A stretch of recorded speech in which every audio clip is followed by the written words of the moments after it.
Energy work, episode 5. Let's get into it. Thank you so much for being here with me today. My name is Grace with creationalcodes.com. This is episode 5 of how to do energy work on yourself, how to become better at it, just some tools and tips on how to evolve your practice, become better, become more embodied, and become more masterful inside of all of your techniques, your practices, your tools. This episode number 5 is on documenting everything, on becoming your own thesaurus, becoming your own dictionary, becoming the person that you are sourcing from. And this is a very powerful tool to up-level your experience with your spirituality, to up-level your experience with self.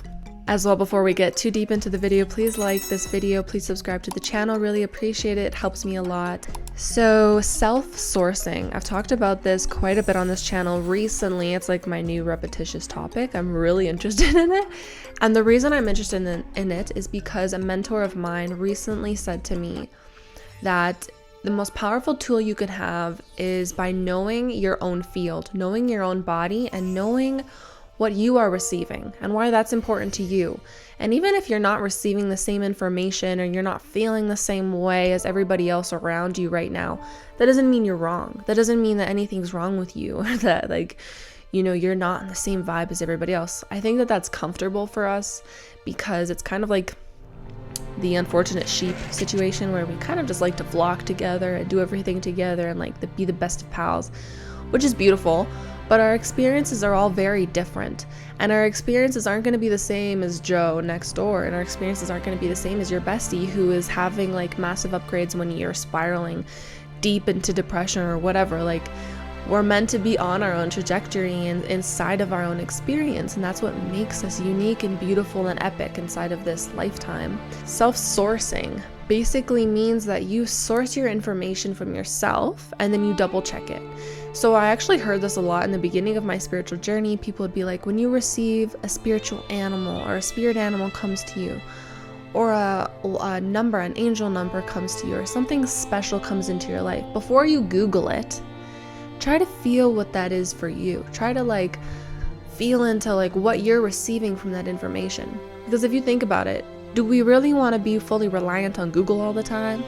I know for sure that people Google I have a rash, and it's the worst and most unimaginable things come up on Google because it's Google. We have a thesaurus and a source-directed guide inside of ourselves. So why do we have to go to Google? Why can't we just look inwards and feel into what we're experiencing and what that could mean for us? Even if it's different than what somebody super powerful and cool and informative and a super big teacher is saying.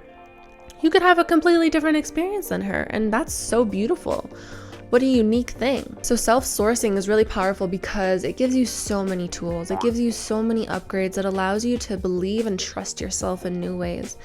And I do want to say that there are truths that are meant to be known by the masses.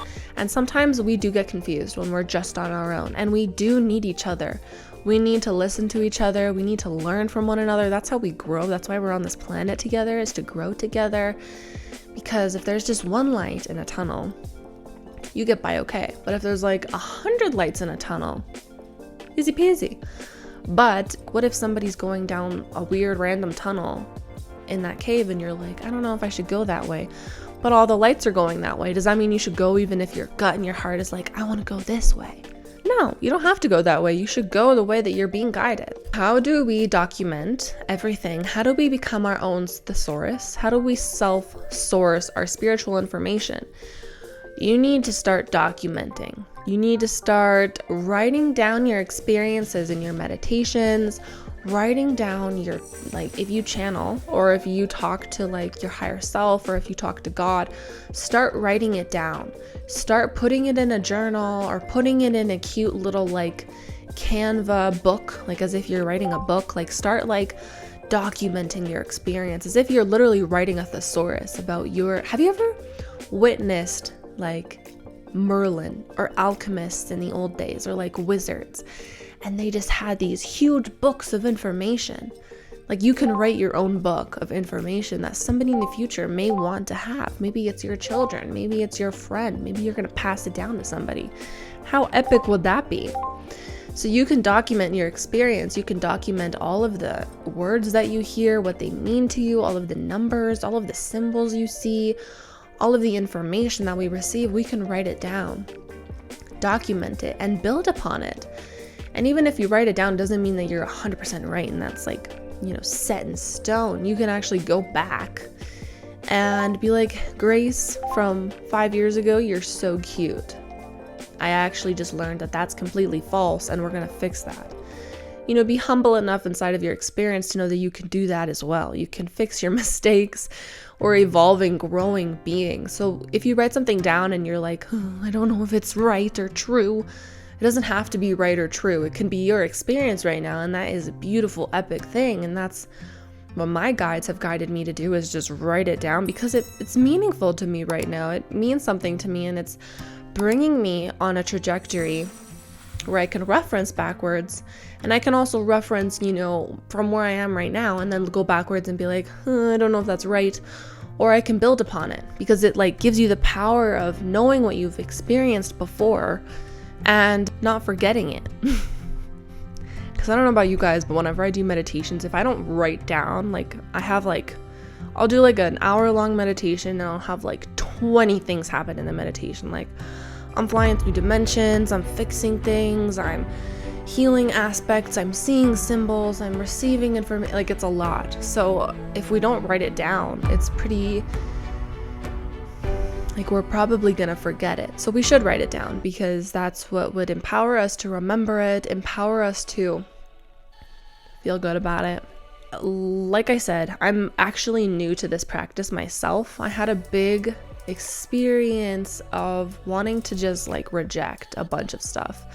And this happens as we evolve and grow. Some things will just fall out of resonance.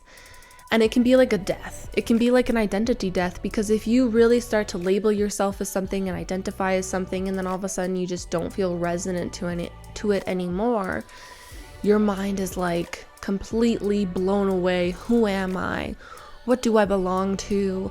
What defines me? We love to define ourselves, right? And label ourselves. So I had a big breakdown moment. I just was I'm not gonna listen to anybody for a bit. I just need to feel into what is true for me, why it's true for me, what is meaningful to me, my own spiritual experiences. And I've had so much growth, and I've actually circled back around to specific teachers that I want to listen to because they're on my vibe.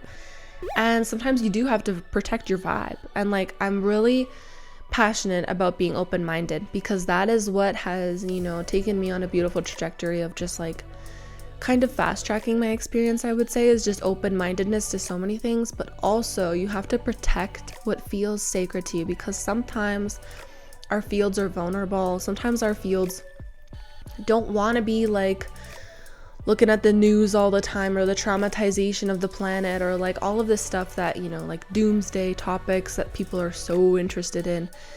And if that's not something that is supportive for your field right now, do not feel guilty for just being yeah, I'm good. I'm actually really good. I know that that's a truth, but it doesn't have to be in my daily life. And I've really just been able to embody a new aspect of self, become a new aspect of self, really redefine who I am, not based on what somebody else wants me to be, but who I want me to be. And that's self-sourcing. What that would mean is that you would go into meditation. There are beings that have a motive for you to receive an answer, and sometimes that answer is not true. Make sure that you're connecting to please give this video a big like, and please subscribe to the channel. It means a lot that you're here with me. And as well, you can write down below your comments any kind of questions or inquiries you have about this, any of your own opinions, any reflections that you have. And I hope that you have a beautiful rest of your day, and I'll see you next time.